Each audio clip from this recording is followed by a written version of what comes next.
Good evening and welcome to the regular school board meeting for Independent School District 833. Today is Thursday, May 21st, 2020 at 6:30 p.m. And of course we are having this meeting via a teleconference. 2.0 is roll call. Melinda Doles. Here. Louise Hines. Here. Simi Petnaik. Here. Pat Driscoll. Here. Sharon Van Leer. Here. Katie Schwartz. Here. Tracy Burnett. Here. Maya Mayer. Here. Hannah Poor. Here. And Emily Thompson is absent. Great, thank you. 3.0 is the approval of our agenda, and as we have been doing, of course, if you make the motion, please say your name. Sharon Van Leer, approved. So moved. Louise Hines, second. Thank you, and we will have a roll call vote to approve the format of our agenda.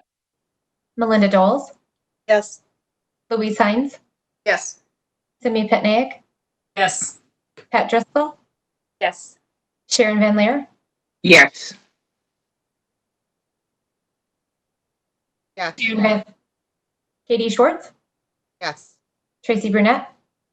Yes. Thank you. Motion passes.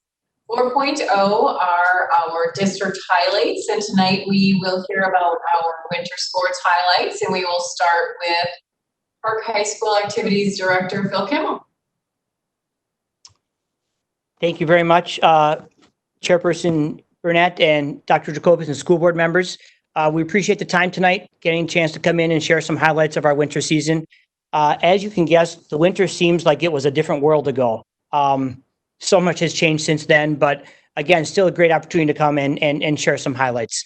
I want to start off with, for all three schools, everything that we're doing in our activities is very purpose driven. And so we'll start with the mission of our activities department is to create learning opportunities for students to develop character, become well-rounded citizens, and achieve excellence in their activities, school, and community. So everything that we do, we try to ground around that.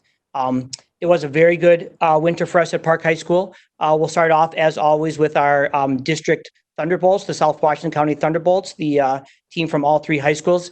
Again, it's a broken record, but they had another phenomenal winter with a great season of floor hockey. They did qualify for the state tournament. Unfortunately, the state tournament in floor hockey was not played this year. Like most of the, in fact, pretty much all of the later state tournaments for the high school league, I think a day or two before the Thunderbolts were set to play, that their tournament was canceled. So obviously a tough way for them to finish, but they had a tremendous season as always. Also, our one act play had another tremendous season like they have for many, many years. They ended up as section runner-ups in our section. Again, a great performance, just coming up short of the state tournaments. From a state meet participant, I would say probably two of our highlights from the winter season are our wrestling team and our boys swim and dive team. They had record-breaking years. From a wrestling standpoint, we had 4 wrestlers place all state in the state wrestling tournament. That's a school record for us. We'll go through those names. Let's see, for our wrestling team, Zach Silvis came in 6th place in his weight class. Saul Milenko came in 4th place. Christian Mullen was also a participant but did not place. Noah Johnson was there, and then Antonio Davis took 5th place. So having 4 wrestlers take top 6 in all state is tremendous. Our swim and dive team also had a record-breaking year. They took 2nd place in the conference. They only lost to one conference opponent, that was Stillwater. Stillwater has one of the best swimming programs in the state, let alone our conference. So, but having an unblemished record in the conference besides Stillwater was a great accomplishment for them. Sent many kids to state, great performances for them. And then one more all-state performance in alpine skiing. Again, our teams train together for alpine ski. They call it Power Alpine, and they all train together, but of course they compete individually. And Luke Bolbeck from Park took 10th place individually in the state alpine meet and also earned all-state honors there too. So great seasons for them. I also really like to recognize the great accomplishments that are going on in the classroom. Academic all-state. Athletes that achieved that status for girls hockey, Rachel Amlin and Addie Steinke, and Maddie Bloomberg and Adeline Walton for girls basketball. Great to see the great things in the classroom. Team-wise as well, too. the Coaches Association has awards that they give. A team gets a gold award if they have a cumulative GPA of 3.75 and above, and they get a silver award if they're between 3.5 and that 3.74. So our girls hockey team achieved the gold status, and our girls basketball achieved the silver status. So great accomplishments in the classroom. Some coaches getting awards. I mentioned the great accomplishments for our boys swim and dive team. Their coach, Amanda Johnson, was named the section coach of the year. And in gymnastics, Jared Fulada was named the assistant coach of the year for gymnastics. So congratulations to them. I'd like to highlight some of our Minnesota State High School League awards. Excel awards go to juniors that are excelling in community education and leadership. And Parks recipients this year were Karina Lushik and Henry Fisher. And AAA award this year went to Hannah Hess and Jacob Dowling. Those are seniors that are excelling in academics, arts, and athletics, and those well-rounded students, which we just don't quite get enough. So phenomenal there. We had a national letter of intent signing ceremony back in February, and I think we might have set a record for 8 football players signing at that ceremony. So that was a tremendous event. A couple things I'll leave you with. Again, we talked about our purpose. The other thing we really look at is how we define success. And for us, we believe success is based on the achievement of our purpose. Success is having fun, seeing growth in students, knowing that you made your best effort to reach individual and team goals. We believe that success is being a part of something bigger than yourself and is best determined years after students graduate. So, a huge part of what we do is the Minnesota State High School League's Why We Play initiative, kind of centered around a national inside out initiative that, again, we've talked about before, is kind of sweeping the country. So, those accomplishments are great. All state is great and section championships are great, but obviously we're playing for so much more beyond what's on the scoreboard. So I'd just like to leave you with a couple of what I call our Why We Play highlights from the winter. I have 3 of them. One of them is, a lot of our teams do community service and fundraising to give to worthy organizations. Our girls basketball team did a Coaches for Cancer, where they raised money. And the money they raised, part of it went right back into our community. We actually have a teacher and coach from Park High School who's battling brain cancer right now. And the girls basketball team raised money and donated to the Maher family in his honor, just to help them with their expenses. So anytime you can see our teams giving back is tremendous. Our 2 other highlights from the winter, on the boys basketball side, we've had a student manager who's been with us since 9th grade. His name is Soren Bergerson, and Soren lives basketball. And I don't know what our coaches would do without him as a manager, keeping score, filling water bottles, everything. Probably one of the highlights for me this winter, Soren got to suit up on senior night. And what they did is they put him in a uniform, and Soren's grin was ear to ear. And what they did was they had kind of a staged jump ball. So Stillwater was their opponent. Our coach talked to their coach. So it wasn't really a live ball, but they did a staged live ball where Stillwater let us win the jump ball, tip it to one of our players. Our player handed to Soren, and Soren just dribbled the ball past half court and out of bounds for his chance to play on the basketball court in uniform. And the gym was standing. And just when you have those moments, those are why we do what we do. And the one last one I'll share with you, another one, just an amazing story. We have a girls basketball player named Addie Walton, tremendous young lady. She's had 4 surgeries on her knees in 5 years.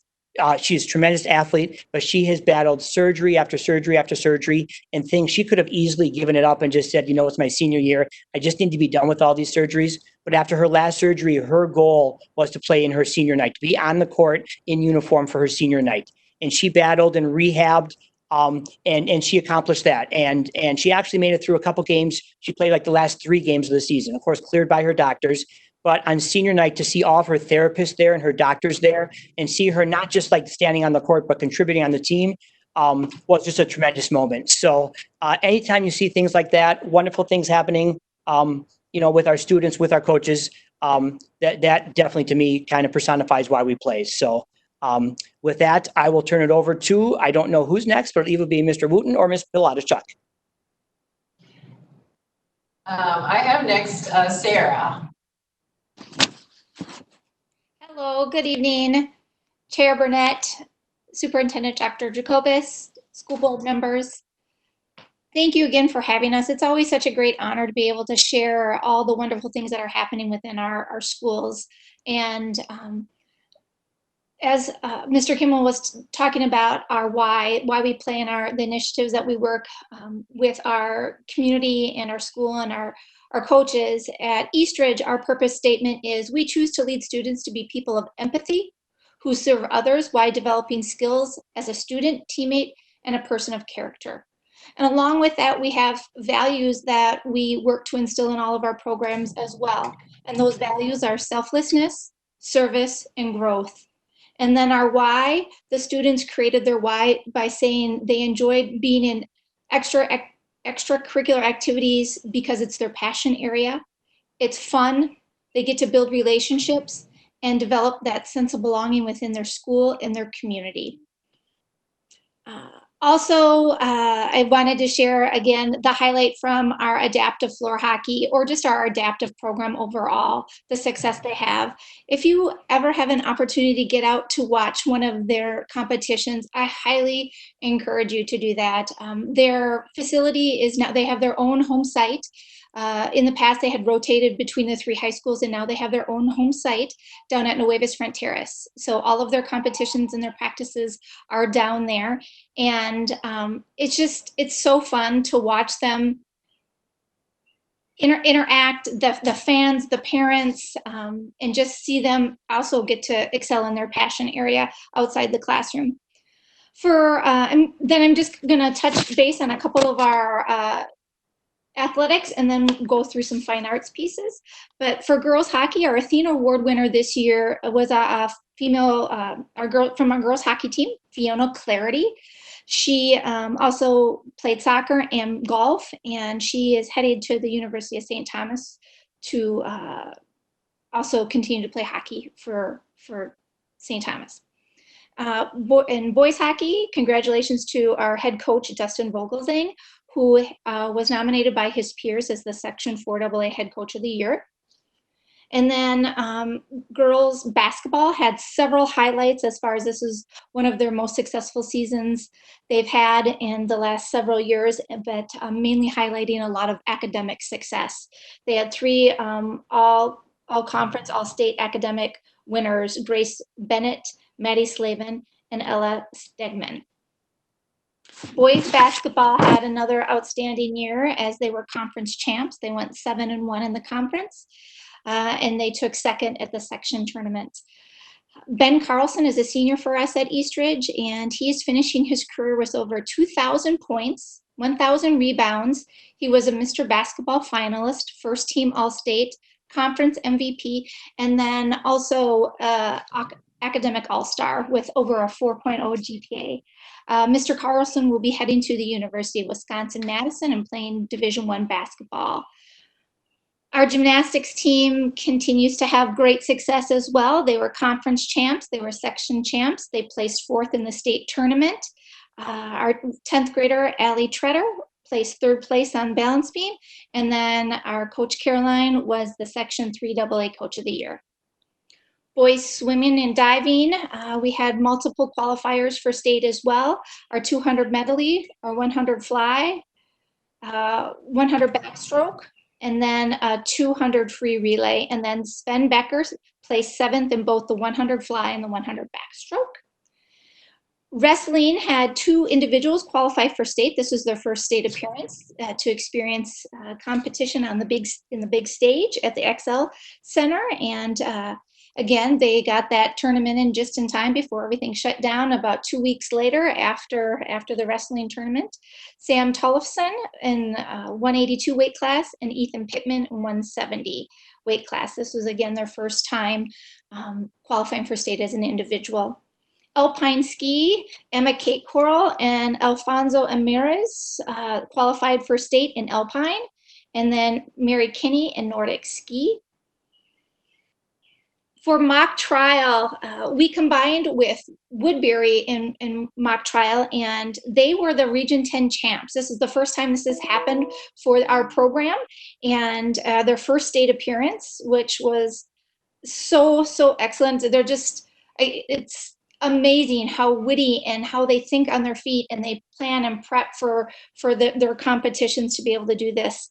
And it was a great accomplishment for them to end up going to the state meet. Our Eastridge participants are Laura DeMora, Danny Bonifez, and then DePauli Aurora. And speech, Eastridge speech kind of rocked the house this year as well. we had 17 students qualify for the national tournament. The tournament was canceled, but they are still continuing to do lots of virtual competitions. And Eastridge was also conference team champs. And then we had 8 students that were academic All-Americans. Elizabeth Avery, Allison Benjamin, Natalie Ng, Megan Horan, Michael May, Megan McManus, Holly Regstead, and Alexandra Smith. And several of these students who are seniors, we had our awards virtual ceremony last night. And not only are the students doing amazing things in their extracurricular, the honors that they have in their academic areas and the universities that they are going on to and the majors that they're focusing in is just outstanding. Along with speech, we also have debate. And we had, in the district, we had 8 students qualify for nationals, and 6 of them were from Eastridge.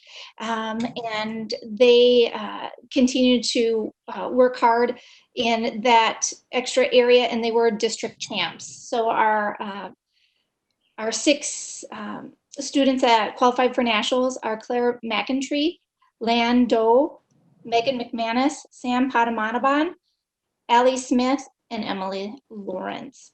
Our Excel winners for Eastridge, again, these are juniors that excel in community, education, and leadership. Katie Nenow, and then Allison Benjamin. Our AAA award winners for arts, academics, and athletics are Miles Sikowicz and Stephanie Bai.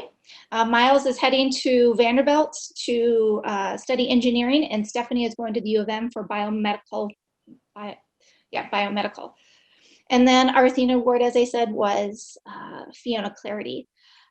One of the things besides just our activities or our sports is the arrangement of clubs and activities we have at Eastridge. They continue to grow, and the ideas students come up with, just even the last couple of weeks, I've had students email me asking about wanting to start a new club and what they would do for the school community and how they can get more people involved. A new club that we had this year is our Hmong Club. And one of the advisors is Mi Yang, one of our cultural liaisons. That it's amazing. There was like 56 students that participated. The student leadership group met with our admin team and talked about ways to emerge the Hmong culture more within the school culture. And just it's led by students. So their leadership is just outstanding. Also, our Diversity Club, our African American celebration on February 19th was planned and organized by our students. They organized a fashion show to close out the event, which was absolutely outstanding. And then our science Olympiads and our Olympiads, and then our math team also qualified for their state tournaments in their areas of activities. And then as we talk about the sense of belonging and building relationships, we have what's called a unified club. And I think all of our high schools have that. You have your general population of students and your special ed population of students, and they form a unified club.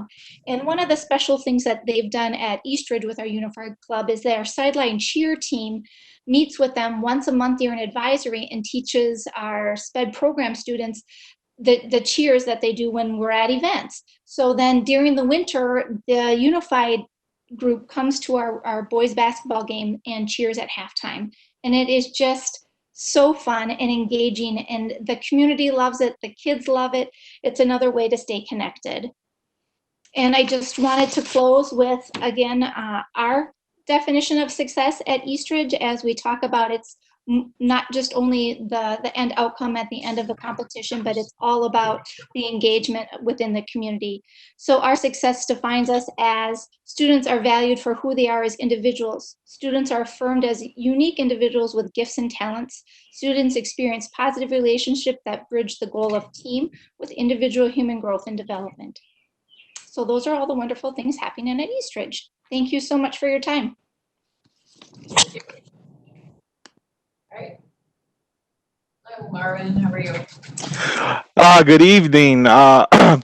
Board Chair Burnett, Dr. Jacobus, members of the school board. I hope everybody is doing well and safe. I just want to talk a little bit about the highlights and all the good things that is occurring at Woodbury High School. Just as Eastridge and Park, we do have a mission and something that we strive to create, an environment that we strive to create within our school. Our mission at Woodbury High School is Woodbury High School is committed to using extracurricular activities to embrace all students and provide a positive experience that is nurturing and impactful. And, we talk with our coaches and our directors and our sponsors all the time about really establishing that positive relationship. And even in times like we are now, I think that it's really gone a long way with students having those extra resources outside the classroom. And so, that kind of why we play moment really occurred to me this year with our boys hockey team. Our boys hockey team in partnership with Park High School, every year they put on a check game. And what that check game stands for is coaches helping eliminate cancer in kids. And for the past 12 years, Woodbury High School, along with Park High School, has really done a phenomenal job and raised nearly $50,000 to that cause. And, just kind of hearing the stories and hearing the families that's been impacted by that gesture is just truly amazing. And it really kind of explains, why we do the things that we do and why we strive to get out in the community and establish those relationships.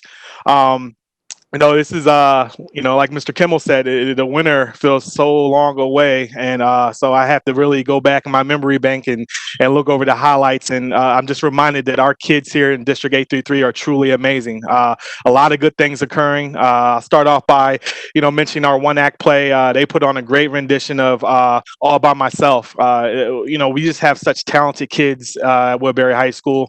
And, just to kind of get an opportunity to watch them perform and do something that they're passionate about is always a good thing, and they did a great job with this rendition.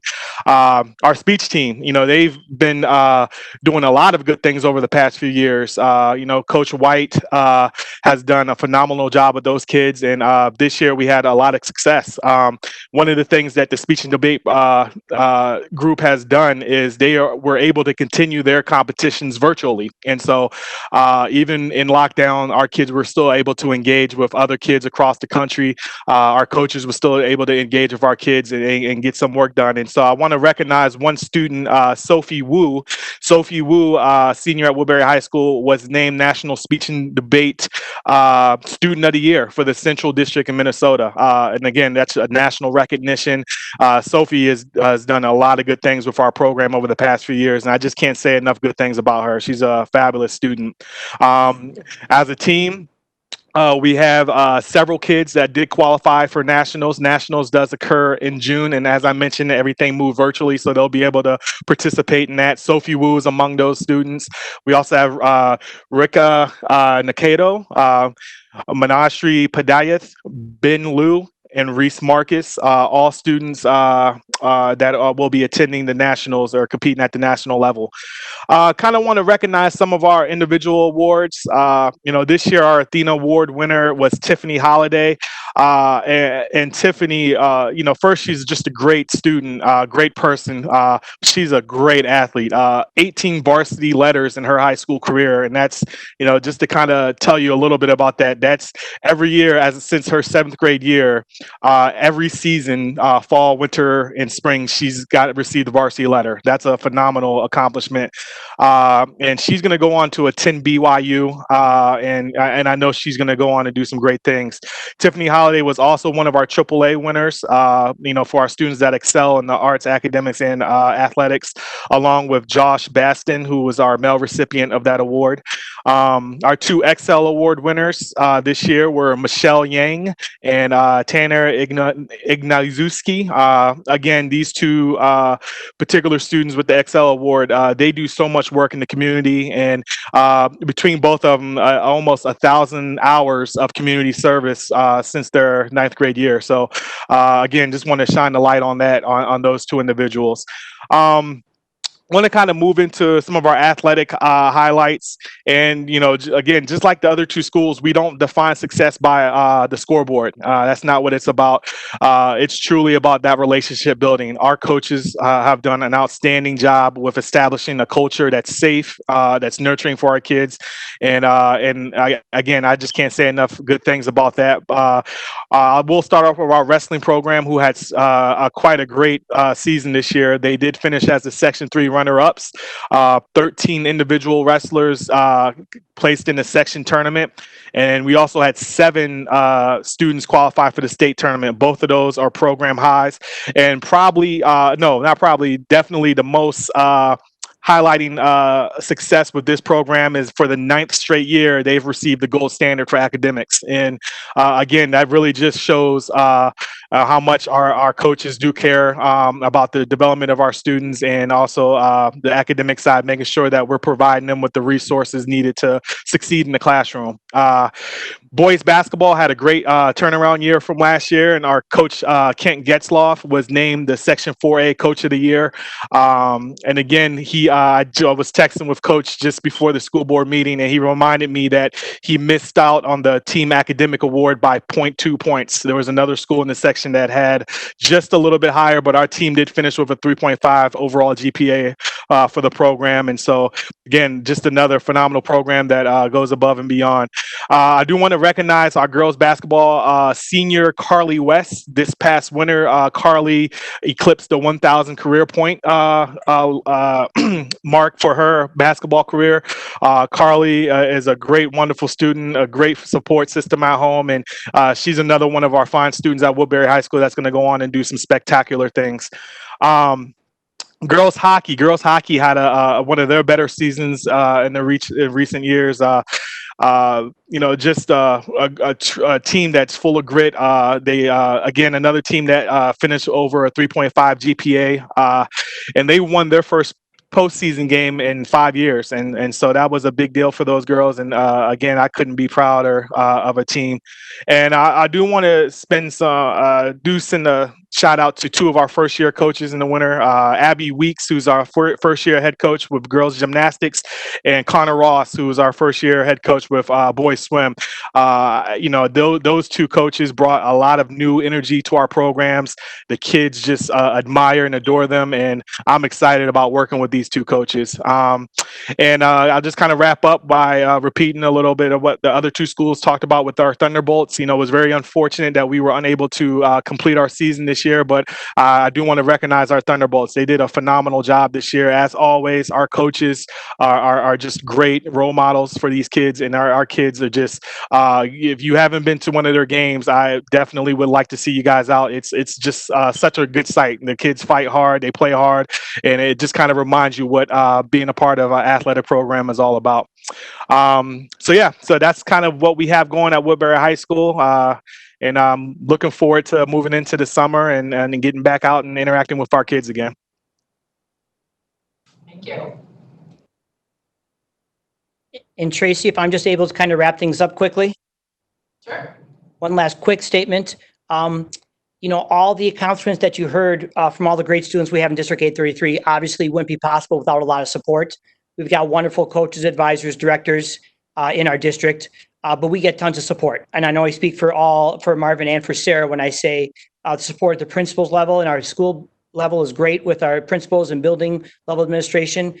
Support from the district level, assistant soups and soups are great, and the school board as well too. Obviously everybody knows we didn't really have a spring season. I'm not sure if we'll be back here to sum up what didn't happen in the spring. So I would be remiss if I did not mention, as 3 ADs, how much we're going to miss Mike Johnson. As most people know, Mike kind of oversaw district athletics.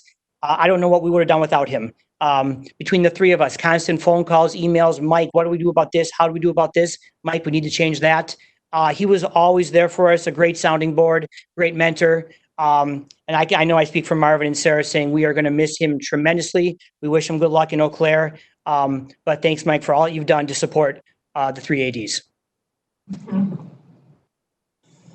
Okay. Thank you very much.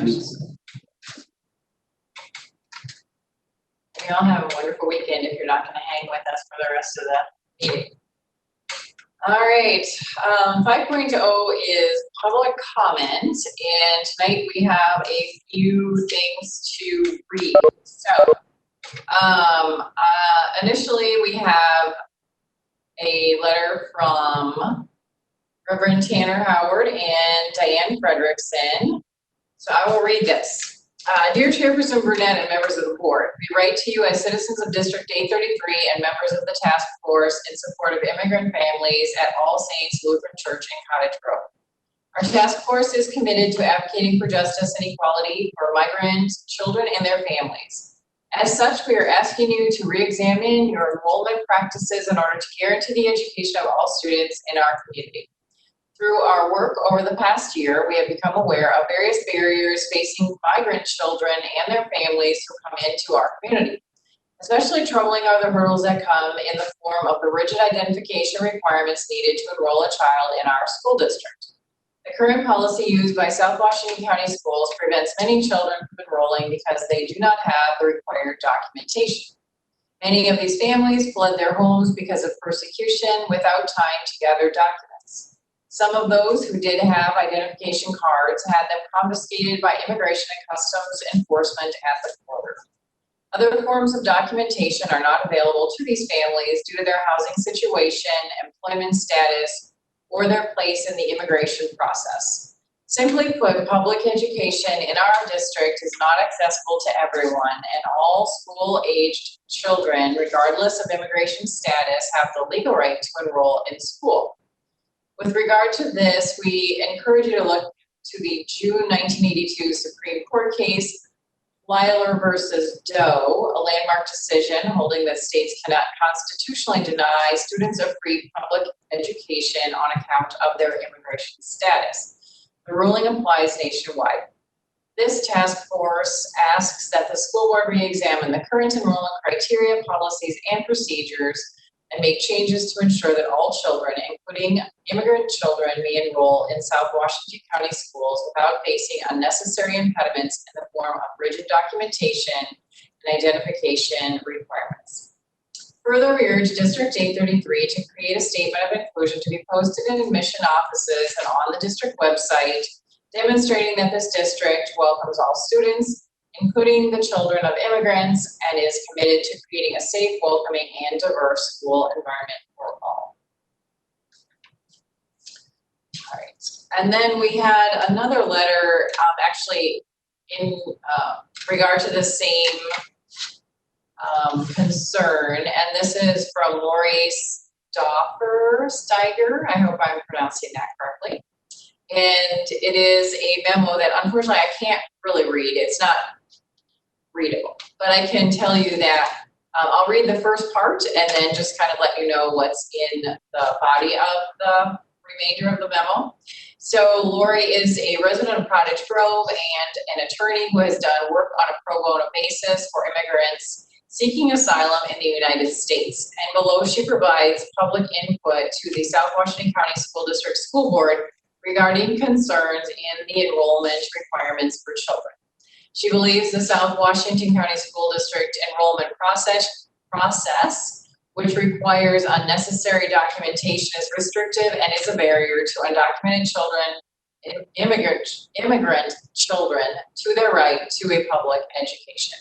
And she's asking the board to examine the enrollment process and change it so as not to be a barrier to these families from enrolling their children. And she just notes that this is not legal advice. For legal advice, we should contact our school board attorney. And then just includes MDE website information. She actually lists our criteria from our documentation, as well as the St. Paul School District enrollment process. So just as an FYI to the board, I know we normally don't reply to these, but we have had our attorney working with this task force and these people, and Keith will send an update on, I guess, the rest of the story, if you will. So I just say also, we have not denied any kids. We know the law, and we think this is really good, thoughtful advice, and taking a look. The documentation that we have asked for is a result of our open enrollment being closed for open enrollment, and parents who have been wanting to come into schools for various reasons and didn't really live in our community. We had that with sports in the past. We had that for some of our schools that were closed. The list of documentation is what you can bring in, but it's not a definitive list. If you don't have that, you cannot enroll. Our attorney that's been working on this has suggested to look at softening some of the language to make sure people know that if you don't have one of those, we would like you to call and work with us as we go through. And our enrollment people have had that happen. They've come so that you can go through. So we're really aware, and we want to make sure that there isn't any impediment. We understand, and I think this has been a good conversation, and I'll let the board know and see the recommendations on the language as we move forward. Great. And then, as you all know, we have been receiving some emails regarding the GPA and grading decision. And so, because we've had too many actually to read, every single one of them, we have chosen to read a few verbatim, and then we will summarize the points that the other emails, and these emails as well, were presented to us in the communication. So the first one is, please know that our family fully understands that this is a unique time, and we appreciate the opportunity to share our thoughts and concerns with the District 833 School Board. We understand that distance learning presents a set of challenges that have never before been seen, and generally, we couldn't be happier with or more proud of the job that District 833 has done. That said, we are incredibly disappointed with the grading policy shared in Monday's email to District 833 families.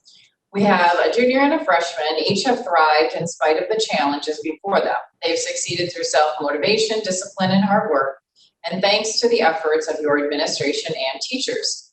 As we understand it, in District 833, high school students who earned A's and B's will receive their letter grades, but those grades will not count for their cumulative GPA, while those not earning A's and B's will receive either a P or N, which will not count against their cumulative GPA. It seems that this system is designed primarily to protect those who have struggled with distance learning, while in theory having no impact on those who have thrived. While we understand that the system isn't intended to be punitive to those who have had success, the reality is that these students do feel penalized. It would seem that you can both protect those who have struggled with this challenging set of circumstances and reward those who have thrived. Several school systems around the state, including neighboring District 834, have implemented a grading system that allows students to choose either a letter grade or a pass-no grade. In those districts, students selecting the letter grade will receive the benefit of their grade in calculating their cumulative GPA, while those who select the pass-no grade option would realize no negative impact to theirs. This seems like a very reasonable and equitable solution that protects the interests of all students. I hope you'll consider revising District 833's distance learning grading with this in mind. All right, another email is from parents in the district and also a 25-year teacher. There was a lot of buzz going around from a petition regarding your grading decision. I just want to let you know that there are a great amount of people who support your decision, but we don't have a petition to show that support. I have posted on numerous social media platforms and have had large numbers in favor of the decision to make this grading time equitable for all. I also do not believe a hybrid model is fair or just either. It further divides the haves and have-nots. At this time, we don't know whose parents have helped them through their assignments and who have not. We cannot reasonably say that students all did their own work. The shortened time frame of this trimester, with students exposed to 40 to 50% less of the curriculum, makes their grade incomparable to a student who may have taken that class in normal times.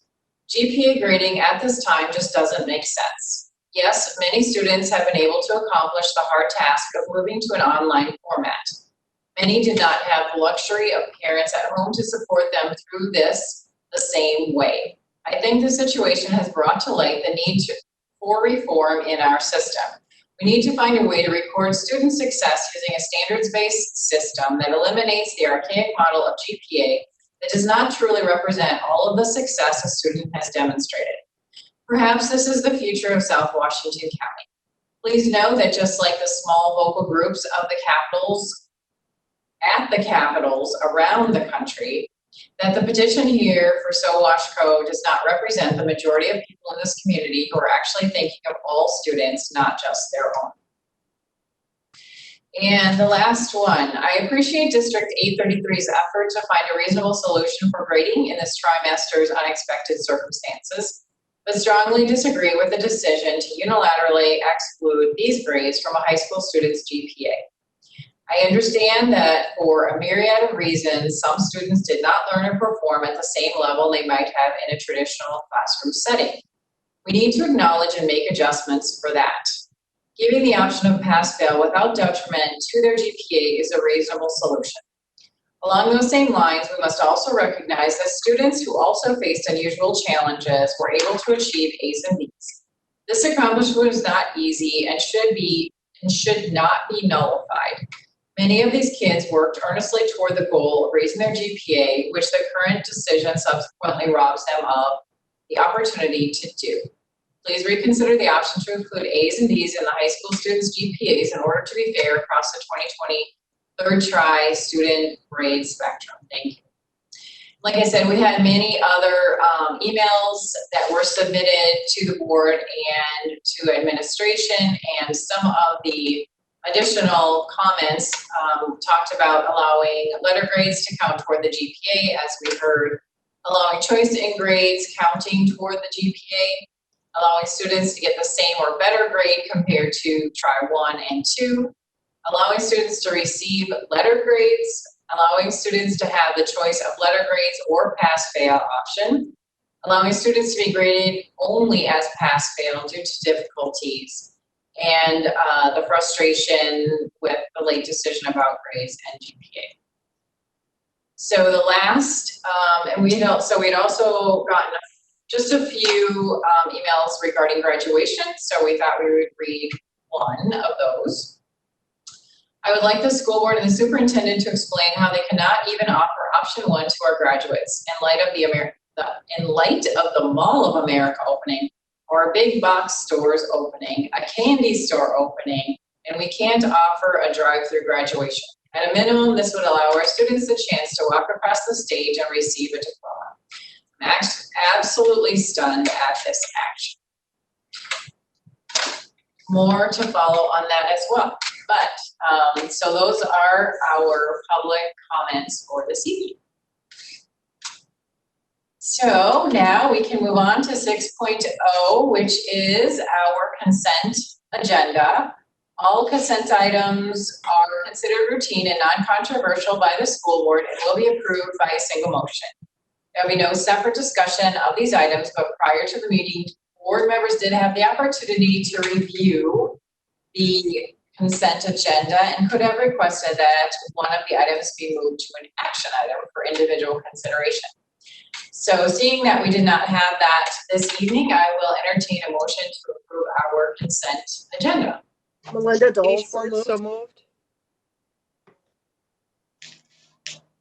So I'm hearing Melinda move. Katie, second. All right, thank you. All right, roll call vote. Melinda Doles.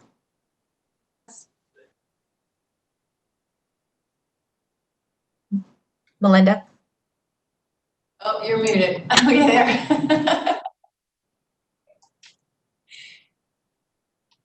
Melinda Doles. yes again. Louise Hines. Yes. Simi Petnaik. Yes. Pat Driscoll. Yes. Sharon Van Leer. Yes. Katie Schwartz. Yes. Tracy Burnett.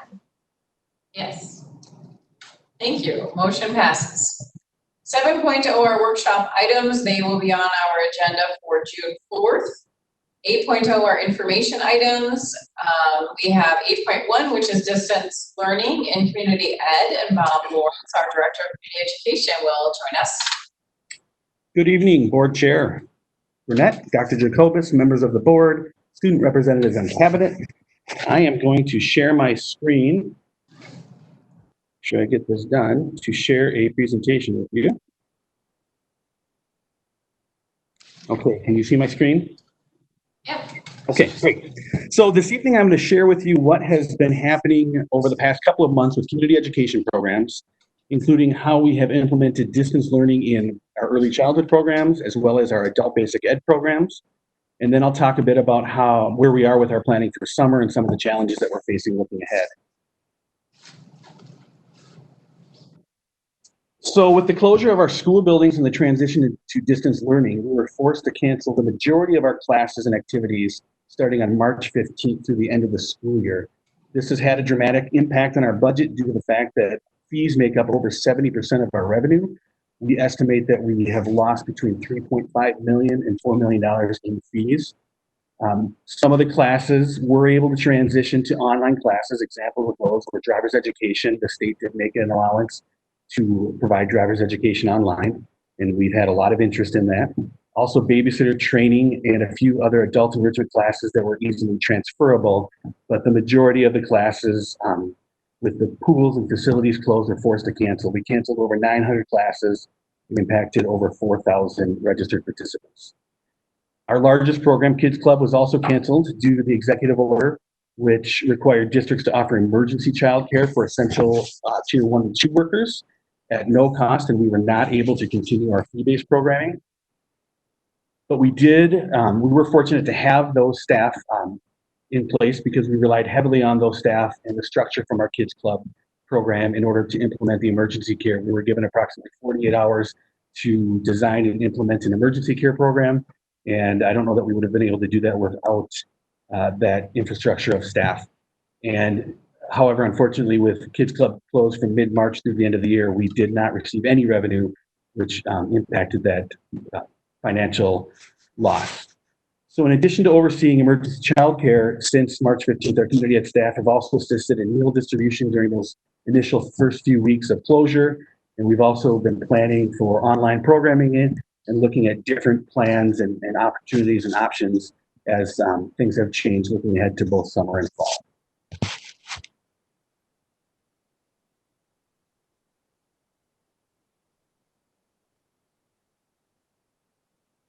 For some reason, my slides aren't transitioning. I will leave it here. That will work. So with early learning, we have been fortunate that we have been able to continue offering our early learning programs by shifting to a distance learning model.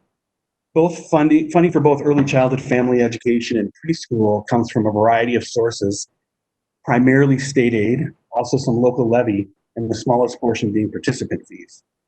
Although distance learning was not mandated by the state in the executive order, it was left to individual districts to decide how we would or if we would implement it.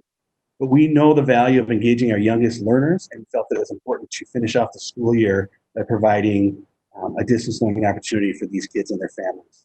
As of March 15th, we had 65 preschool classes and 46 early childhood family education classes, and we were also providing screening. Unfortunately, because screening requires face-to-face interaction, we have put that on hold until we're able to meet in person again.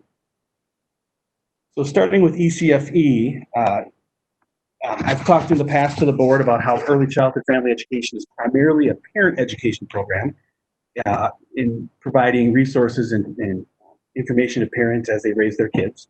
Our teachers work with parents and children together, giving instruction and support, and they have continued with parent education model through Zoom classes, meeting with parents. Teachers can, in that Zoom setting, teachers meet with parents and their children and conduct circle time followed by about a 40-minute topical discussion with the parents. We've received some very positive feedback and have found that parents are particularly in need of connection and support during this difficult time. In addition, we have been providing parents with age-appropriate choice boards that have developmentally appropriate activities that they can do with their children. Teachers also send out a weekly newsletter with additional resources, and they stay in touch with parents through Seesaw, email, and phone calls.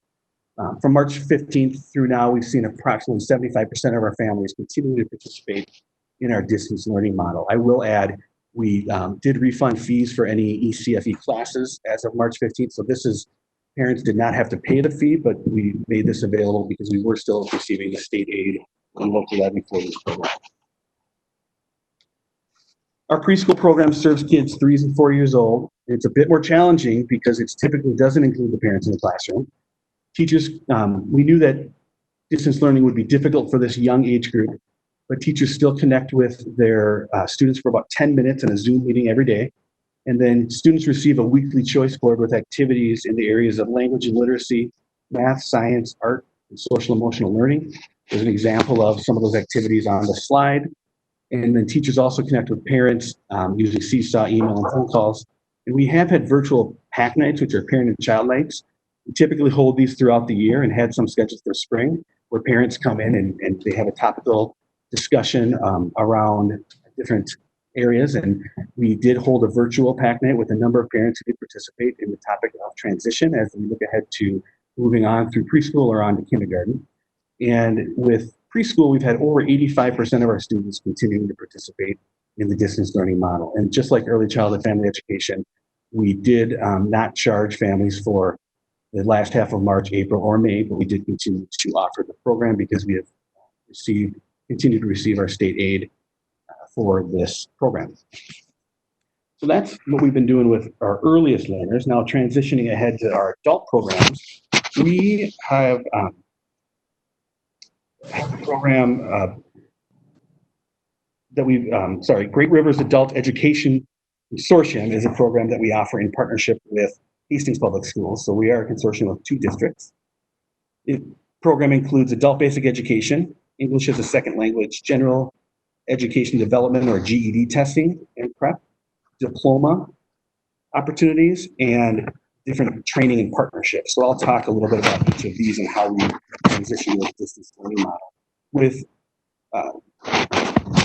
adult basic education, our funding comes as a state aid through a formula, and the largest portion of this formula comes from student contact time, and the state has allowed us to count distance learning toward those hours, and so we have been able to continue to offer this, and we will generate revenue from the programming and engagement with each of these programs and the students in these programs. So our first program I'll talk about is English as a second language.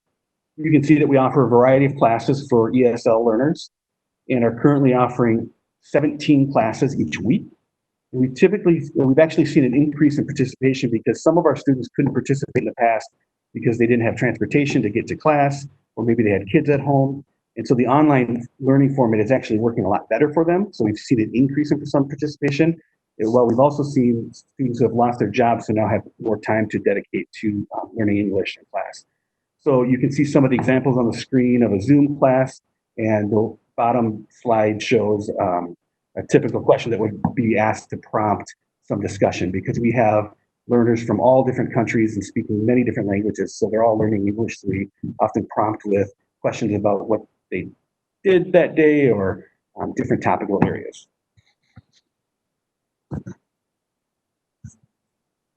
So another area of adult basic education is our GED and diploma program. We have recently received approval from the Department of Education to open up our GED testing center, which is located at Tilden Community Center in Hastings.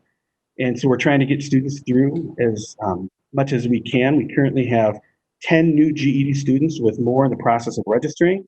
This is actually the most we've had in over 2 years, with 15 tests scheduled in the next 2 weeks. In addition to GED, we also offer students the opportunity to come back to our program and complete credits to earn a high school diploma. That's actually a diploma from any of our 3 high schools if they attended in the past. So you can see on the slide here that we had 3 students complete credits and earn a diploma, 2 from Woodbury High School and 1 from Park High School. We also have 4 more in progress and others who are enrolling because the in-person model wasn't working for them and they really liked the flexibility of online learning.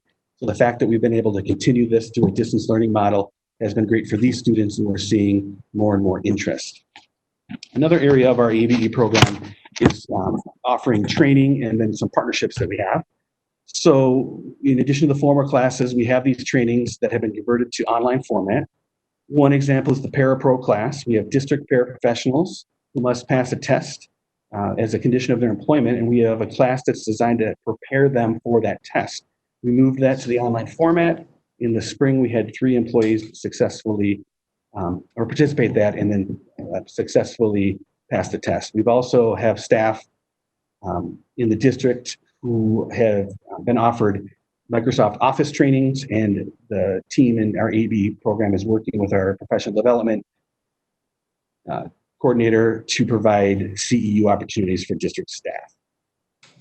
Another partnership opportunity that we've had is called Pathways for Prosperity, and I think when Susie Evans was in, she talked about this. We have transitioned these to online as well. Pathways to Prosperity is a grant-funded project through DEED in partnership with Career Force in Washington County and Century College. We're just completing our second year of a 2-year funding cycle where participants complete a 12-week bridge class focused on basic literacy and numeracy skills, experience with productivity software and digital literacy and workplace skills. So those students, they start with us and then they go to Century College and they receive a certification in office technology for the workplace. We're in the process of starting a second pathway, which was in manufacturing skills and CPT. Our workforce partners in that are Intech Plastics in Hastings and Renewal by Anderson and Cottage Grove. Unfortunately, that was scheduled to start in April. We did move that start date to July and have been reformatting that to be an online class program as well. Other summer planning that we have, we're looking ahead and it's really all up in the air. We're looking for guidance from MDE, watching the governor's executive orders and understanding what is possible to do in person while still social distancing. You can see here on the screen, Schoolie is taking all precautions and has a mask on. Schoolie's been out and about in a number of parades with schools. Also, community members can contact us and request that we join the birthday party parades that are going around town, and if we're available, we will send Schoolie out to join those, blaring music and flashing lights. So Schoolie's out and about right now, and we are looking ahead. Typically in the summer, we use Schoolie as a resource to get out in our community and provide activities, enrichment, and food resources in underserved neighborhoods, and also build community. Those have typically looked like large block parties, which will not be advisable in the foreseeable future. So we're trying to figure out ways we can still go out and provide some of those enrichment and food resources using Schoolie and other methods throughout the summer. We've just started offering enrichment and recreation packs for families. It gives them activities that don't require technology. That's something they can do either on their own, as the kids can do on their own, their age-appropriate activities, or as a family. We also have some recreation packs available to get kids moving and out and about while they are staying close to home. And then we're looking ahead to what we can transition to online whenever possible. So as we plan for summer, we do offer summer academic program online called SOAR. That'll be promoted and available. We offer, looking ahead to fall, what classes can we offer online if needed or in person? And then the most, I suppose, the largest program for summer is our sports camps and clinics. And so we're working with coaches to decide, is there a way to do that in a socially distanced way, in a responsible way with groups of 9 or less kids, and while social distancing requirements are in place. So we're working through that with the activity directors, coaches, and district staff to decide if that's possible and what it can and would look like, both outside in the fields and possibly in our facilities at some point. And then finally, our emergency care program will end at the end of the school year. We will transition to a summer care program, which will follow all of the social distancing guidelines that we have in place, 9:1 ratio, social distancing, those groups of kids will stay together, and so forth. So we do plan to start our programming for school-age childcare on a fee-based basis, and we will prioritize, as the governor has asked, Tier 1 and Tier 2 essential workers, and then also families in the district who have signed up already.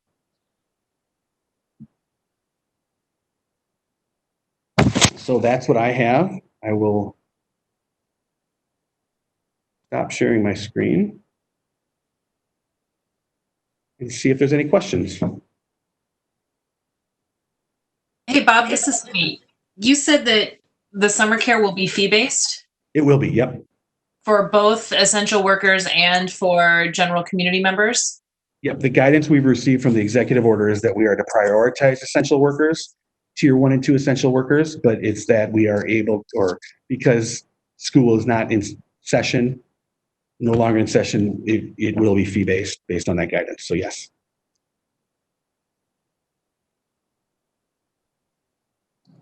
Anyone else?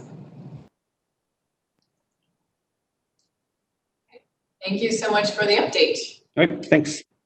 8.2 is our nutrition services budget, and Wendy Peterson, Director of Nutrition Services, will present the budget.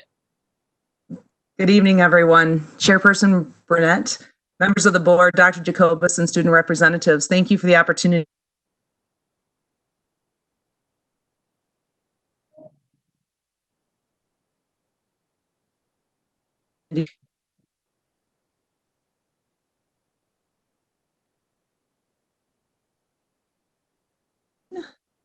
And we will get started with the information.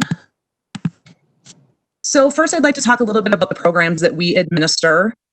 Every school in the district offers both breakfast as well as lunch to all students. For the past couple of years, the state of Minnesota has covered the fees for kindergartners to receive free breakfast. And at this point in time, everything that we know is that that will continue. And every school also offers a certain level of a la carte, which supports our program. A la carte choices are allowed to be monitored by the principals. So at the elementary level, one building may only offer water, while others may offer a variety of smart snack options.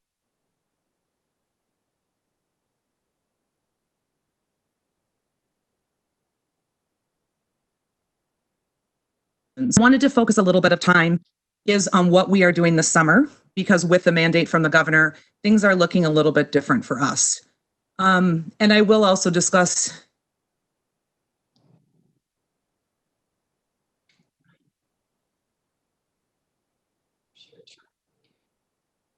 presently doing into June, and we're going to be offering curbside pickup at Crestview Elementary, Lake Middle School, and then an evening pickup at Oltman Middle School. We will also continue feeding all of the children at the emergency sites or kids club sites once Bob switches over to the fee-based program. And those locations are listed above at Cottage Grove Elementary, Liberty Ridge, Middleton, Royal Oaks, and Valley Crossing. With COVID-19, we have had to operate a little bit differently. And so all of our funding is coming under our summer feeding program. So USDA has signed off on a variety of waivers that have allowed us to operate in a different manner. However, those waivers are ending at the end of June. And so starting in July, unless things change, we will be continuing with our curbside pickup only at Crestview Elementary, and then again with the childcare sites. Once we switch over to summer feeding program, the qualifications for that summer feeding program are that sites must maintain a 50% or more free and reduced eligibility status. And presently, we only have 2 schools that do. One is Newport and the other is Crestview. And unfortunately, there is construction going on at Newport, but we will continue to operate at the Crestview site with a grab and go pickup. One additional thing that we did at Crestview for the past 2 years is we'd offered a CACFP program, which is basically an after school, what we call a super snack program, again, able to offer at this school because of the free and reduced eligibility. We do a variety of catering events, some at the senior center. In the past, we have done the daddy-daughter dance, which is now the VIP ball, but unfortunately, that had to be postponed this year. And then a variety of carnivals through PTOs and different events at the school level. So in looking at how things were going this year, we were doing very, very well as a department, and we're super excited about the increase in participation that we're seeing both at the breakfast as well as the lunch level. So it is historically, the data shows historically that we will often see 2 sites being up in participation where one grade level will be down. And so board at all three levels. So when you average it out, we are up 8.8% in overall breakfast participation. And you can see the middle school increase. That is not a typo. They actually were up over 21% in school breakfast. And so we are very proud of that fact. And our goal for this year was 3%. So before COVID-19, we were blowing that goal out of the water. In looking at lunch participation, same thing, we were up at all three levels. Elementary, middle, and high school. Last year, we were slightly down at elementary, but we were experiencing an increase at both middle school and high school. And this year, we were up about 2.75 before the virus happened. And so we were very proud of that fact. Also, doing a lot of work with our youth advisory councils on product selection and recipe development with a focus on different ethnic options, as well as simple scratch cooking and vegetarian options. Now, a la carte for this year was slightly down, but like we've reported in the past, as long as we are showing an increase in the overall school lunch, this is an area that we are fine with showing a slight decrease. We would much rather have students take the full reimbursable meal than be taking the snack options. And so we would like to see this continue just on a slight downward tick, as long as those lunch sales are continuing to increase. So now in working with the budget for next year, I want to emphasize that the budget was designed on the fact that we will be coming back to school in the same manner. And I know that there is a high probability that that will not take place, but we are required to get our budget into the state by June, knowing that if the model for school will change, obviously our budget will have to as well. With our goals and meeting those goals for the past handful of years, we went with, again, a 3% breakfast participation increase, as well as a 1% lunch increase, knowing that our a la carte revenue will probably stay the same due to limited new options coming out on the market. Overall, expecting a 2% food cost increase due to inflation, and then also inflationary wage and salary increases for the next year. We also have an increase in our budget for benefit expenditures, and then looking at our overall general fund chargebacks of over $1 million. And that is based off a indirect cost rate that fluctuates every year from the state. And this year, when I had to do the budget, the rate was not out yet. So we looked at data and finance, as well as our department, and decided to go with roughly a 10% increase. So now this is where I'd like to spend the bulk of my time, is talking about overall revenue, as well as expenses. So what we have are three different sets of data here. The first being the initial budget for the current school year. The second column, you can see what we had to adjust down to due to the school closures. And then the third being what we are proposing for next year.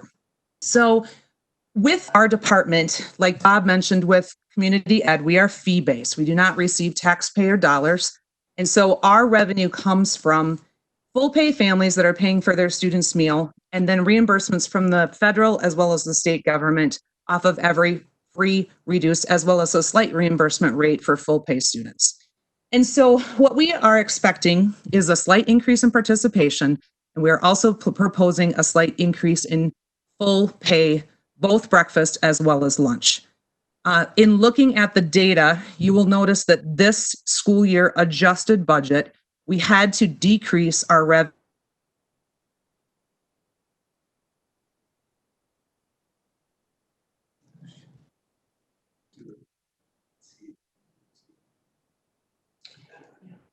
revenue by almost 27%. It was.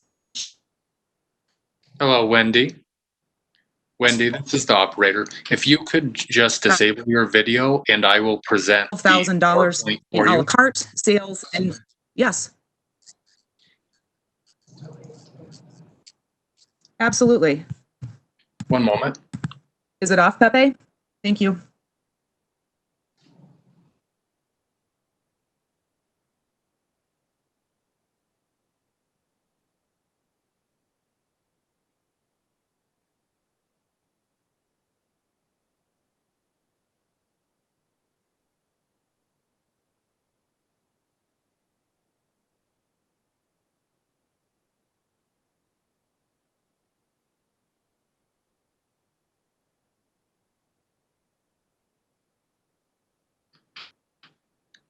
Okay, Wendy, and if you could just click your video off. And that should help. Go ahead. Okay, Wendy, and if you could just click your video off. It should be, Pepe. I have it clicked. And that should help. Okay. Go ahead. Okay, Wendy, and if you could just click your video off. It should be, Pepe. I have it clicked. And that should help. Okay. Go ahead. Okay, Wendy, and if you could just click your video off. It should be, Pepe. I have it clicked. That should help. Okay. Go ahead. Okay, Wendy, and if you could just click your video off. It should be, Pepe. I have it clicked. That should help. Okay. Go ahead. Okay, Wendy, and if you could just click your video off. It should be, Pepe. I have it clicked. That should help. Okay. Go ahead. Okay, Wendy, and if you could just click your video off. It should be, Pepe. I have it clicked. That should help. Okay. Go ahead. Okay, Wendy, and if you could just click your video off. It should be, Pepe. I have it clicked. That should help. Okay. Go ahead. Okay, Wendy, and if you could just click your video off. It should be, Pepe. I have it clicked. That should help. Go ahead. Okay, Wendy, and if you could just click your video off. It should be, Pepe. I have it clicked. That should help. Go ahead. Okay, Wendy, and if you could just click your video off. It should be, Pepe. I have it clicked. That should help. Go ahead. Okay, Wendy, and if you could just click your video off.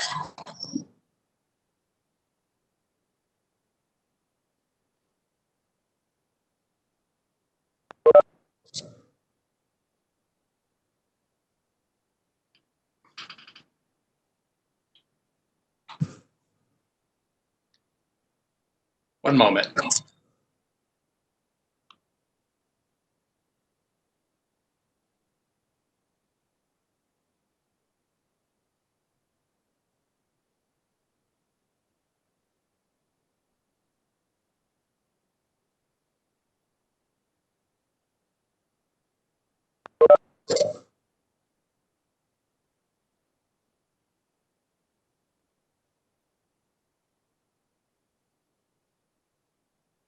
Okay, Wendy, you should be able to continue. I'm afraid. I don't think anybody wants to hear my voice on a loop like that ever again. Okay, so back to where we were. In looking at the adjustment for the current school year, you can see that our revenue has gone down tremendously. Like I mentioned, down 27% from where we currently were. Now moving on to expenditures.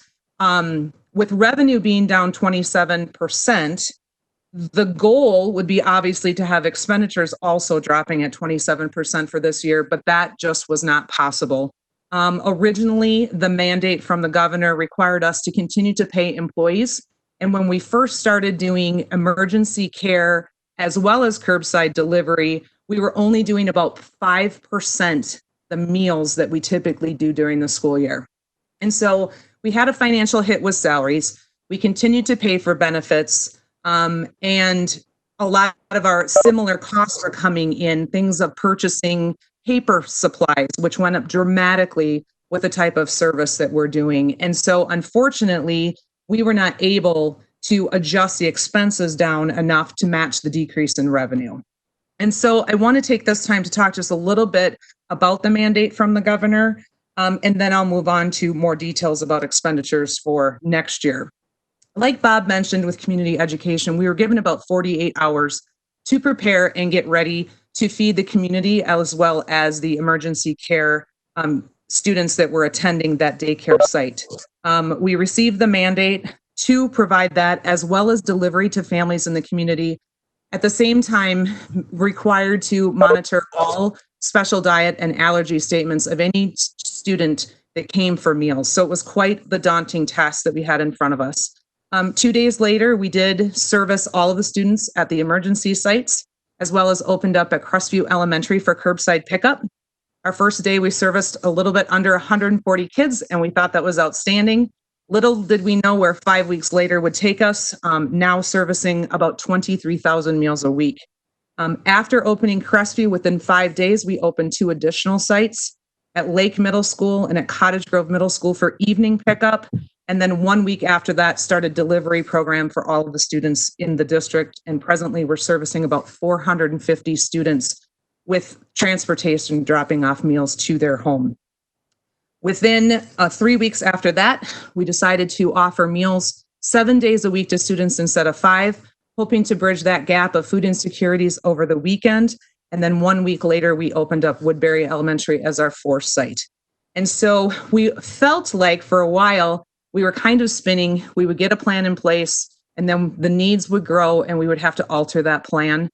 It took a lot of coordination on the department's part. I have a great group of people that I get the pleasure of working with every single day, because we knew financially it was absolutely critical to use the product that was in the system. We couldn't be purchasing.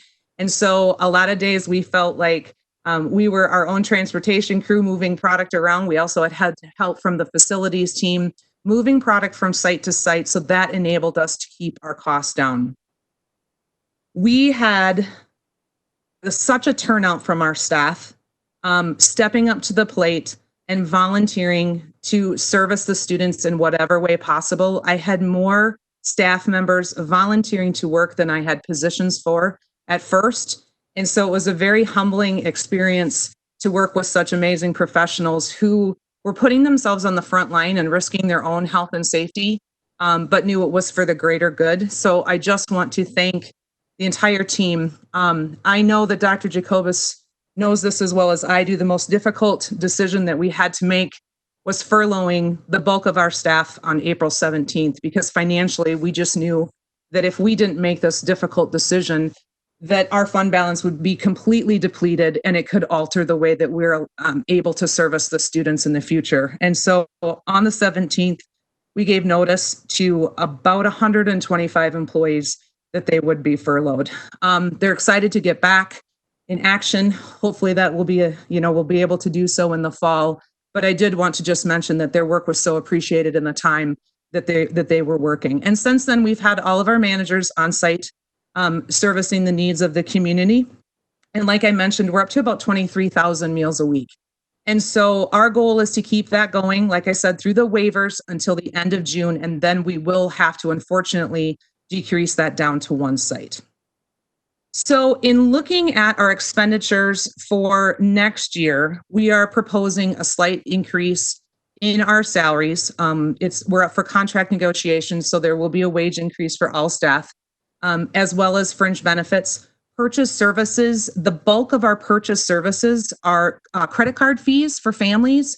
And so when they put money into their school cafe account, there is a credit card fee, and we do not pass that on to our families. We as a department absorb that cost. And that's about $220,000 of those purchase services. So as meals, as the cost, as the amount of meals that we're producing and the times that students are eating go up, also the amount of money that goes into student counts go up, and therefore those credit card fees also increase.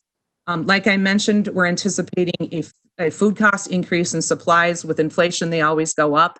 And then we have a certain amount in our budget for equipment. We did decrease this.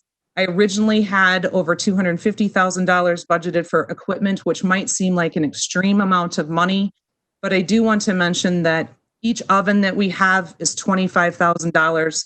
A dishwasher, commercial dishwasher for our kitchen is $40,000. And if we have to replace a walk-in cooler or freezer, it can run anywhere between $75,000 to $125,000. So if you have a major equipment repair or replacement, that budget is gone in a hurry. The other expenditures are up just slightly. These are licensing fees for our kitchens, things that we have to pay to the state. And so typically they do go up slightly every year. And then again, the operational chargebacks goes back to the general fund. This covers para wages for direct supervision of students in the cafeteria, custodial fees for cleaning the kitchen, things of that nature. And so we are expecting a slight increase of roughly about 3.5% overall in our expenses for next year. So now in looking at the overall financial summary, our goal after next year would be to be able to put a little bit of money back into the fund balance, having approximately $360,000 at the end of the 2021 school year, which would be a fund balance percent of approximately 3.5%. And you will notice on this next slide, the drastic drop from the last year through to the end of this school year.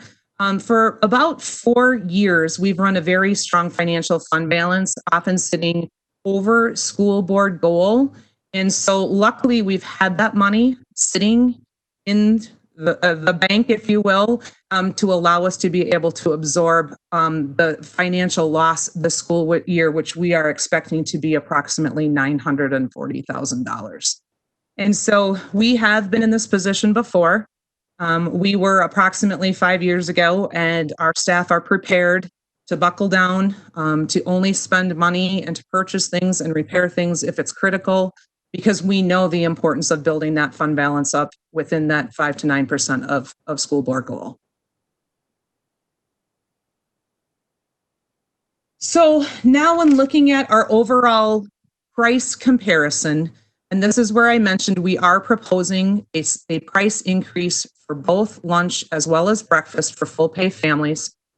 We were looking at a price increase prior to COVID-19, but now it just has emphasized the importance of this so that we're able to slightly build back that fund balance year after year. So when we look at our overall lunch price comparison, historically, we've been about in the middle of the pack or a little bit higher than some. However, we really do not want to sacrifice food quality. We feel that this is absolutely critical. Our students have come to know and expect high quality food, high quality recipes that they are going to enjoy and want to attend school lunch. And so I have talked to some of our neighboring districts. Some of them are expecting to do a price increase as well for next year. And some of them have just basically stated they're not exactly sure where they're at because they have no idea where their budget is going to land after this. And so they still weren't certain as to what direction they were going to go for next year. And then looking at the breakfast comparison, same thing. We are proposing a 10-cent across the board for breakfast, as well as a 10-cent across the board for lunch price increase. Breakfast, the difference between 833 and some of our neighboring districts is that we do offer protein at breakfast. It is not a requirement for the federal government, but we feel is absolutely critical for students to have that so that they do not get hungry prior to lunch and that they're able to learn all throughout the morning until their lunch session starts. And so we are asking for that 10-cent increase as well at breakfast.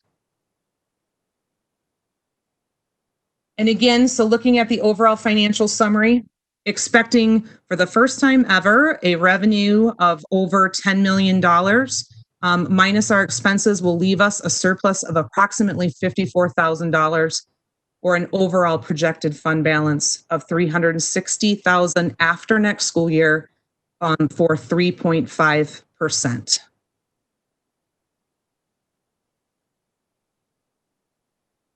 And at this time, I will open it up to any questions from the board. This is Katie. I don't necessarily have questions. I do have comments. I am not fully on board with having an increase when we are not sure where our families are going to be when we come back from this, and not knowing if we're even going to, what's going to happen in September. And I just think it's a bad time to increase prices when some of our families will be struggling to make ends meet as it is.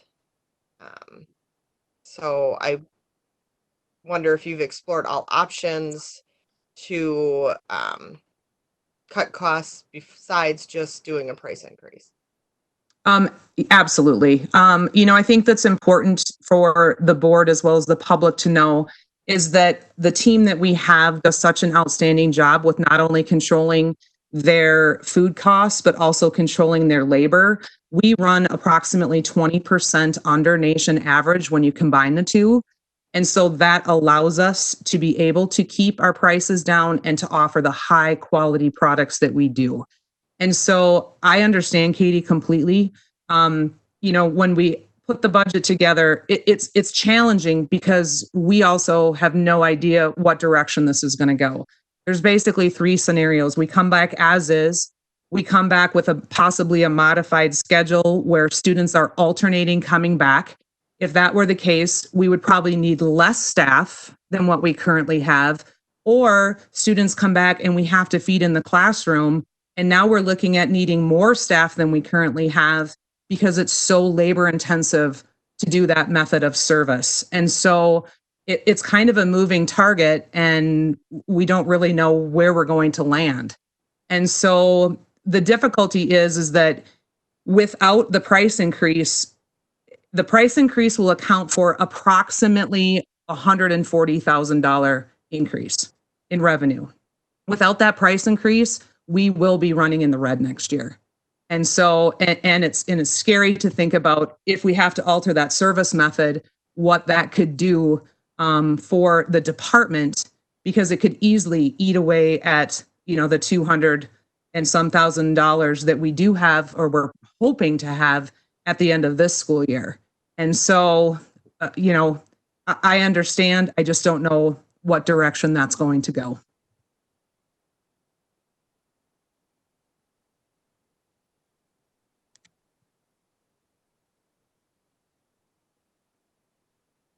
Proposed budget.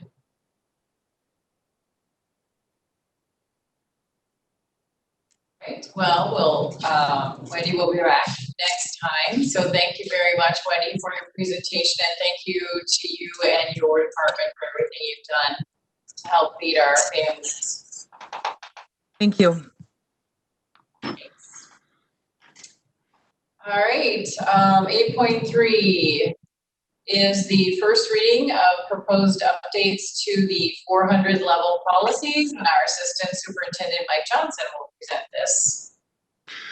Good evening, Chair Brunette, board members, Dr. Jacobus, student reps, and fellow cabinet members. This evening we have some 400 level policies that I put forth for first reading. Some are simply up for review and have no recommended changes to them from the board committee or MSBA, and those will be noted. Furthermore, another smaller group of 400 level policies have been reviewed and revised to reflect updates in Minnesota state statute, definitions of terms, legal references, and cross references. Our three board policy committee members reviewed these policies earlier in May and made recommendations for board information and subsequent action. Furthermore, specific directors and principals provided input on select policies. Our current policies are located online. 14 policies in the 400 level series were selected for review only, with no editing or revisions after the MSBA review and cross-referencing. However, the suggested changes are listed below for 6 400 level policies on your cover sheet. What I'll do right now is proceed through all the changes through those 6 policies. And if board members have any questions, we can return to that select policy. I can share my screen and we can do that of any policy of those 6 of your choice to have further discussion. So I'd like to start first with policy 401. The board committee wishes to continue the parallel language that we have in our harassment policies regarding selected groups' status or characteristics in the Minnesota Human Rights Act, and that's for equal employment opportunity. The other changes in that document and that policy were from MSBA model policy and legal references. In policy number 402, non-discrimination disability, those changes were made due to legal references. In policy 404, changes were made to MSBA model policy in consultation with human resources, and the title of that policy was Employment and Volunteer Background Checks. In policy 405, veterans preference changes, those changes were made due to change in MSBA model policy. In policy 419, tobacco-free environment changes, those changes were in title and throughout the content due to changes in MSBA model policy. And finally, 421, gifts to employees, the changes were made in title and content due to change in MSBA model policy and in consultation with our finance department. So those were the 6 that we did have discussion on with the 3 board committee members, and I will take any questions or concerns with policies. Anyone have any questions or comments on any of the changes to the 400 series? All right, seeing none, I guess we're good for right now. Thank you. Yeah, thank you. All right, 9.0 are discussion items. We don't have any this evening. 10.0 are action items. 10.1 is the approval of our 1920 revised budget, and our Director of Finance and Operations, Marvin, will present. Good evening, Chair Burnett, school board members, Superintendent Jacobus, student school board members. Tonight I'm bringing back the 2019-2020 revised budget. We presented that to you last or at the April 23rd board meeting. I guess it was 2 board meetings ago. I have made no changes, or a few notes I'll talk about before the final approval since it was presented. If you look on your handout, on the front page, we summarize what the fund balances are projected to be. And these are total fund balances. The general fund has an unassigned fund balance that's probably a little bit more important as well. This includes all the restricted fund balances. But you can see that the fund balances we'll have in these different accounts at the end of this fiscal year. Just wanted you to note the school nutrition, as Wendy said, will be down to about $300,000. That does not even take into effect the fact that before our employees were furloughed and we were instructed to make sure all the employees were still paid. Then we got a ruling that you could not pay those employees if they weren't making any meals out of the school nutrition fund. So there will be a hit to the general fund of about $300,000 for school nutrition that would have normally dropped that down to 0, but because of the fact that they couldn't use federal funds for those students. And it may all work out later if we get some CARES money in and things like that. But at this point, they'll still have a balance of 300, but we're going to have to take money out of the general fund to make up for some of the school nutrition employees that didn't have anything to do for a little while. And then the community education budget, right now we're projecting a fund balance of negative $167,000. That would require a transfer from the general fund. And I'll talk about that in just a second. So in general, we have revenues in total of $330 million and expenditures about $316 million. This is budget as a whole would be approved, and we're working on the 2021 budget as we speak, and we'll bring that to you at the next board meeting for a preliminary reading, and then have that approved at the end of June. Some of the things we'll be looking out for, obviously, is how school will be, how funding will come in next year. If you look on the second part of the handout, on the back, there's a few notes I just wanted to make you aware of. And at the very bottom, it says the district plans to request fund transfers from the general fund to community education as allowed under Emergency Executive Order 2019, modified by Executive Order 2041. And those executive orders said that we can move any of the general fund monies into those funds to make sure they're at least to 0 or to at least at their whole. And when we say any, it means that you can always transfer unassigned amounts, but now we're able to transfer some of the restricted amounts that we don't feel that will be fully used up. That will require a board action, and we'll bring that to you before the end of next month.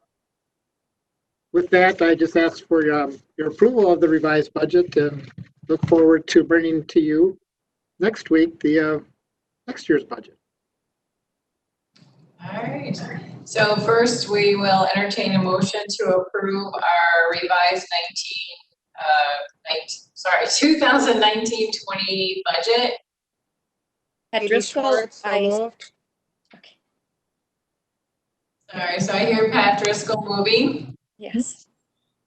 And Katie seconded. All right. Any questions? All right, we will have a roll call vote, please. Melinda Doles, Yes. Louise Hines, Yes. Louise Hines, Yes. Simi Petnaik, Yes. Pat Driscoll, Yes. Sharon Van Leer, Yes. Katie Schwartz, Yes. Tracy Burnett, Yes. All right, thank you. Motion passes. Thank you. 11.0 reports and comments. 11.1 is our superintendent's report. Thanks. I did not prepare a structured report. I just want to talk a little bit about a few things, the grading decision and the feedback that we've been getting, and then talk a little bit about graduation, some of the things that the feedback that I've received too, and after a call from the Department of Education today, some of the things I've learned. First, as we looked at the public comment, there were a lot of public comments of concerns, and there were a lot of emails, and I want our parents to know that all of those were read. And there were many of the letters that were very similar, and then there were differences in there with certain aspects, but the themes were the same. And as we look at the history, some of the questions had to do with why did this happen so late? And part of the issue was that we knew that the Department of Education had a committee that was working on recommendations that were going to come forward. And we were waiting for those to take place. So we didn't make a decision that we would have to change. We did say that we were going to continue to grade normally through this trimester as we started into the distance learning, and we are continuing to do that. Then the guidance came out on May 1st that talked about making sure that we looked at our grading system differently, that we did everything we could to not impact kids negatively and not to harm them. But there was not a definitive statement that schools should do one thing or the other. So every district has been left to decide in their community what their needs are and what would work best. So in the metro area, there's 5 different ways, and I believe it's 6, I want to make sure I'm correct, ways that I know of that districts have determined how they would look at this semester if they were on semesters or this trimester. And that runs the gamut, so to speak, from a pass, no grade, which we discussed, and to a grading as normal. So there's a lot of differences in transcripts that colleges will see next year and in the next few years based on what the districts have done. So as we looked at the 2 options, the pass or no grade, or the A/B, pass and no grade that we ultimately proposed, there was a lot of feedback afterwards that people did not support the pass, no grade, because they felt that students worked really hard during this trimester and they should be rewarded with the grades. And there has been a lot of work put forward from our kids and from our teachers working hard, and none of that work is wasted, regardless of what we would have decided, because students have learned that learning will serve them well as they move forward. But the grade piece was something that we did look at and ultimately decide that we would add grades. But the GPA piece was the concern, and that's what we've heard. So first I would say that our transcripts this trimester will look the same as they always have. They will have a grade point average for this trimester. That grade point average will not be included in the cumulative, and that's where people have become concerned. And they were concerned that this would cause problems for our kids as they compete to get into colleges, as they compete for scholarships. Well, in speaking with, I have information from 8 colleges that we talked to the counselors about what we were doing. And then the Commissioner of Education, I spoke with her, and she has a statement that was put out with the Commissioner of Higher Education that the state the Minnesota State College system would not be viewing this spring in the same way, and they would not be punishing kids or holding them or hurting them, so to speak, based on things that were out of their control. If they could not do well in the distance learning platform, if the district, whatever the districts were deciding on grades. That's the same thing that I heard from the college admissions officers as well. They know this is a different year. They are not putting the same stock and weight in when they make their decisions. They want to see what students have done over their 4 years. In one of the conversations, the counselor said, if a student did really struggle during this distance learning, we want to know why and what did they do to try to help them move forward. If they did really well, we'd like them to explain that, what worked well for them. But we are going to look at the courses they took and the whole picture. And they are committed not to have this spring semester, trimester hurt kids. There's also around the country other ways that districts have made decisions. On the West Coast, there's districts that have gone to an A or an incomplete. So I'm saying that because for parents, all of the colleges will see a variety of transcripts, and they understand that. And colleges themselves change their own grading as well, and those students, as they look toward their graduate programs, will be in the same situation. But so the concern about our kids being hurt by this, not having it in the cumulative, we have not found that that is the case because everyone is aware. Along with, since we closed in the spring, all of the educational journals, the research journals, and the opinions have talked about not grading at all this trimester. It is such a change for the system. So with the ability for colleges to see the grade and the GPA for the trimester, they will know that kids worked hard. They will see that on the transcript. I also had a college counselor say that if we want to calculate the cumulative GPAs, we can because they work with them very closely. So I think the emotions are really understandable. It's from the perspective, and I can appreciate the perspective of our parents being concerned about their kids. It's created quite a bit of emotion, and I understand that. I do want people to know that I do care about the kids, that I am looking at this, at what would be best for us.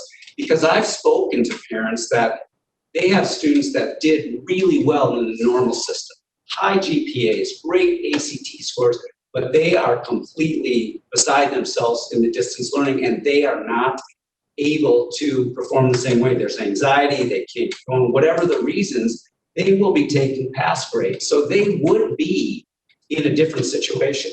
So when we look at comparison of our cumulative for, say, our senior awards, that when we compare this trimester for all the differences that we outlined, that it's shorter, the rigor isn't the same, we didn't give final exams, we didn't give regular tests, we couldn't do labs in chemistry, you cannot, this trimester is completely different. So to lump it in and compare all of them as we make those determinations just isn't accurate, for one thing, and it can be viewed unfairly when you look at other trimesters. The same thing when we send to colleges. We say that this comparison, this is accurate, but this trimester is different. So allowing our students to have the grades, allowing them to be able to potentially to calculate a GPA will not put them at a disadvantage. If that's the case, all of the districts around the country and in our state that went to a pass, no grade, those students definitely don't even have a chance to calculate a potential GPA.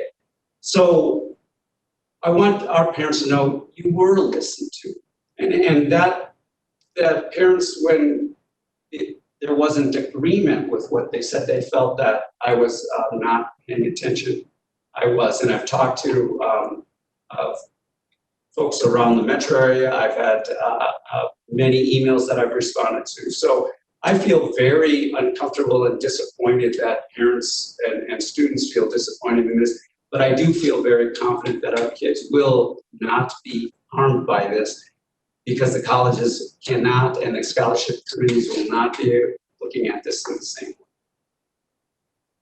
And I'm open for questions, because if you have any, if there were comments that were brought forward, again, this has been a very difficult piece to navigate as far as the feelings that people had. But we started thinking about this as soon as we closed. But again, we were waiting for the guidance from the state. Yeah, and I guess just as a concluding word from the board is that just rest assured that we did receive the emails. We appreciate the feedback. We read the emails and acknowledged as many as we could. The one, I guess, clarification, I know we had a few people ask about it, where was our decision on the not including the grades in the GPA, the cumulative GPA? And to be honest with you, this is a management decision and one that the board vests to the superintendent as part of his responsibilities of running the school district. And so that's why it wasn't on our past board meetings, because we don't vote on this. This is just a decision where, as Keith had mentioned last time, that we do sort of a consultation, based, what do we think about it? But the ultimate decision does rest with the superintendent. So, and like I said, we all had our moment to be able to voice our feelings and opinions on this, and are supportive of the superintendent and the decision moving forward. The other aspect is graduation. And so that was another thing, another element we were waiting for the state to make some decisions and guidance. Whereas the grading was a little bit more up in the air as far as districts could make some decisions on their own. The grading was not. It was much more definitive. And what we had when we put out a survey to the parents to say we were thinking of maybe doing a drive-through type graduation right after school, or wait till July and see if things changed. Folks were looking at the July date, and so that's what we were thinking. And then the guidance from the state came out and said, no, there'll be no type of in-person graduations in stadiums, even if you're in small groups, and even later in the summer. So that took that option away. And so we came back to this option, or right after school.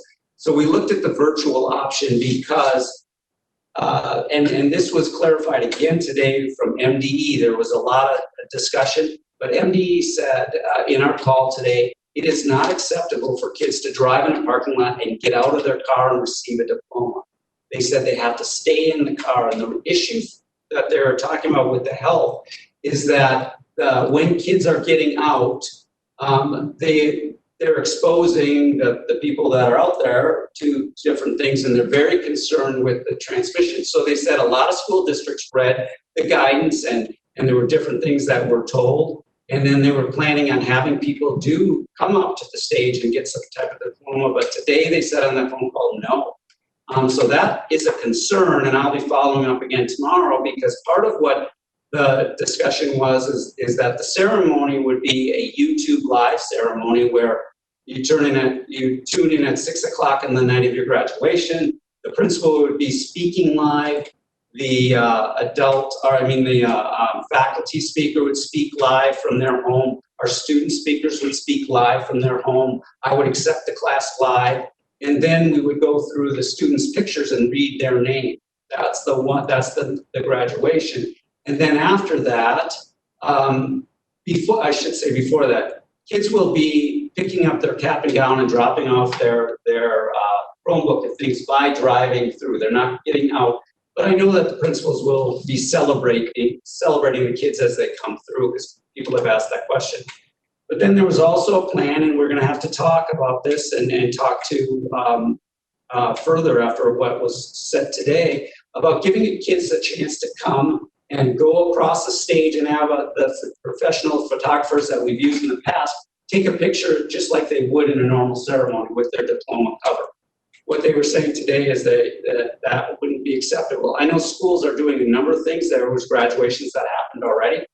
So we'll be working through that. We want to celebrate our seniors in as many ways as possible. A lot of the suggestions are wonderful, but the logistics don't make it helpful. Don't make it workable for us. The principals have been very hard at work at how they could make sure that even though we can't do the ceremony that we want, that they send the message to the students that it's very important to them and to us as a district how we send them off, and trying to do the best that we can.